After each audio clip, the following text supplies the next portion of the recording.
What's up, Barnhill family? Welcome back to the channel. Yeah. So, Nick, I am super excited about Bellator's main event this coming weekend. We're going to see the return of Fedor Emelianenko. And I have to be honest, I kind of got into MMA about 6 or 7 years ago, and it was kind of past the time where Fedor really had his run over in Pride. So I'm kind of becoming a newer Fedor fan, going back and watching some of his old fights. I wasn't watching them live when they happened, but the guy was special. 45 years old now, still thinks he can hang. He is going to be fighting against Tim Johnson in Moscow, Russia. It doesn't get any bigger than this for Bellator, and I'm super pumped about this fight. Yeah, and when you say Fedor's fighting in Moscow, usually you can kind of think about maybe some home cooking that might be taking place as far as the judges go. But I personally don't see this fight going to the judges. I think this is going to be a finish. It's going to be an early night for these guys. And Fedor's a legend. He's got just as many submissions as he has knockouts, and twice as many fights as all of that. So he's so, experienced in this sport. He's a true living legend. Anybody that gets to share the octagon with him, really relishes the moment of, sharing the octagon or the cage with the last emperor. It's just this thing. Yeah. And he's so stoic and, just the epitome of, a scary guy, right? No doubt. You don't want to mess with Fedor Emelianenko. So I'm really excited to see him fight. In Russia, it's probably cool. This might be his swan song. It kind of seemed like he was leaning towards a retirement in his last couple of fights, and we're like, maybe is it going to happen? Is it going to happen? This one in Russia kind of feels like if he can get a win, he might just ride off into the sunset. But Tim Johnson actually has a lot of power in his hands, and I think that's going to be the deciding factor in this fight. Yeah, well, he knocked out Matt Mitrione, very tough guy. And it's so funny, Tim Johnson is such a veteran of the sport. I mean, he's been in the game a long time, but he's a decade younger than Fedor. He's only 36, Fedor's 45. It's almost never do you hear Tim Johnson is a decade younger than his opponent, but that is the case here. Fedor Emelianenko, exactly what you said, is like this stoic character and is almost like people can get caught up in the moment when they're fighting them. I think that happened to Chael Sonnen, honestly, and even as big of a star as Chael is, and he is certainly a big star even now, and probably more so in retirement than ever. I think that can actually play against you sometimes, because when you get in there with a living legend, you have so much respect for somebody.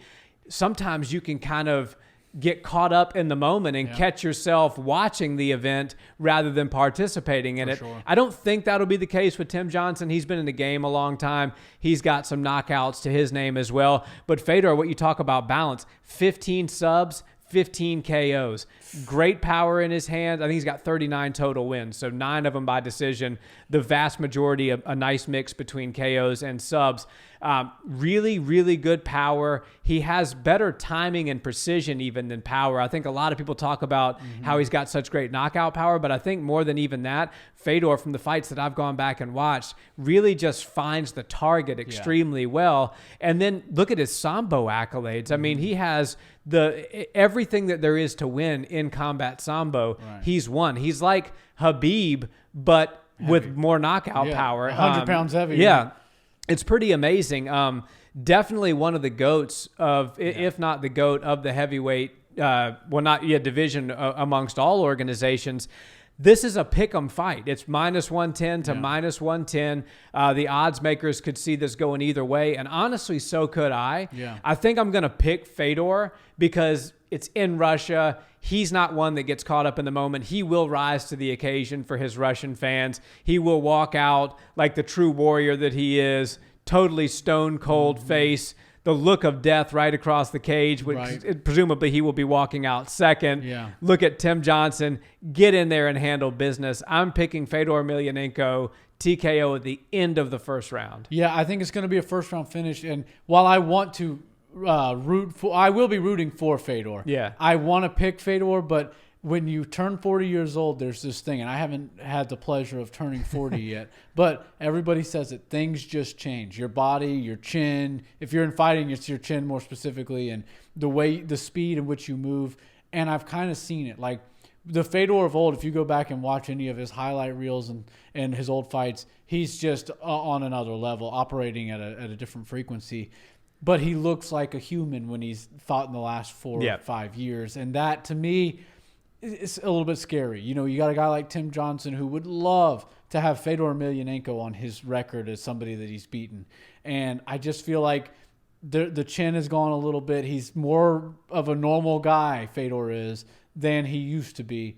And I think Tim Johnson's going to come out swinging, and I think it's going to be whoever lands first, and it's probably going to be Tim because he just is going to throw caution to the wind, try to, show the world just how crazy of a striker he is, the crazy power, and obviously beat Fedor in his backyard. It's going to be an exciting fight, and I think as long as it lasts, it's going to be competitive, but somebody's going to get the jump with a big shot, and I think it's going to end the night early. Interesting. Yeah, I think either way, even if I were to pick Tim Johnson, it would be first round TKO. Yeah. I think these guys are they're not coming in there for a long time. They're coming in there for a good time, and it's going to be a wild 4 or 5 minutes.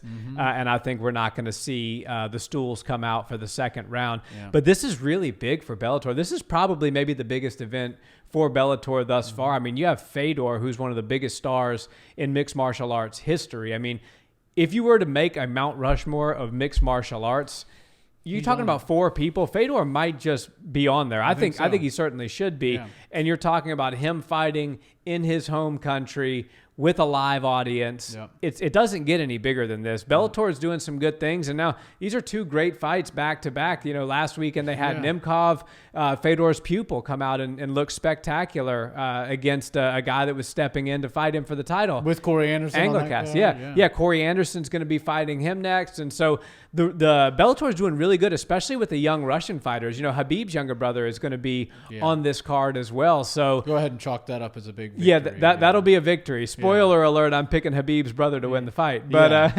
to your point, Bellator has been really showing up lately. And I know that they don't have the depth, but man, they've put some really good cards together. And it just so happens to be at the time that the UFC's been laying some eggs with these cards, and there's no big names, there's no stars fighting.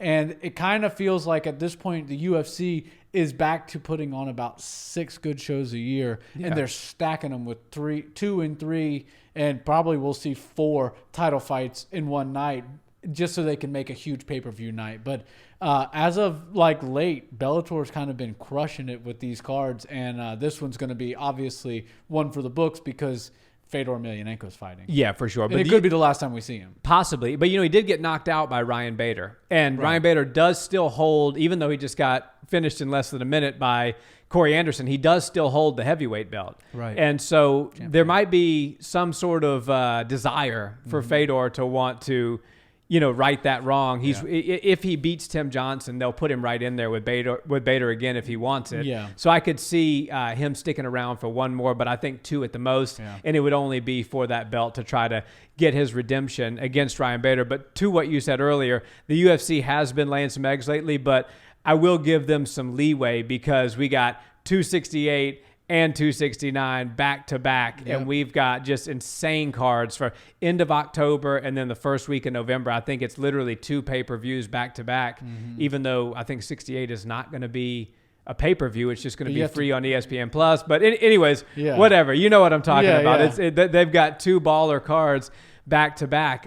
So it's just been a great couple of weeks of mixed martial arts all around. But I am very excited and invested now because I'm actually watching Fedor live in real time rather than going back and watching his old videos, trying to catch up as a newer fan to the sport of mixed martial arts. So I'm super excited for this fight. I am going to pick The Last Emperor. I think he's going to get it done in his home country. You're going Johnson. I'm going Johnson. I would love to pick Fedor, and I will be rooting for Fedor, but I just don't see it happening. I think he's going to get caught. Okay, cool. Yeah. Well, guys, let us know in the comments. Who do you think is going to win this fight? Is it going to be Fedor or is Tim Johnson? Is he going to get the job done in Russia in Rocky Balboa fashion? Let us know. We always love chatting with you guys in the comments.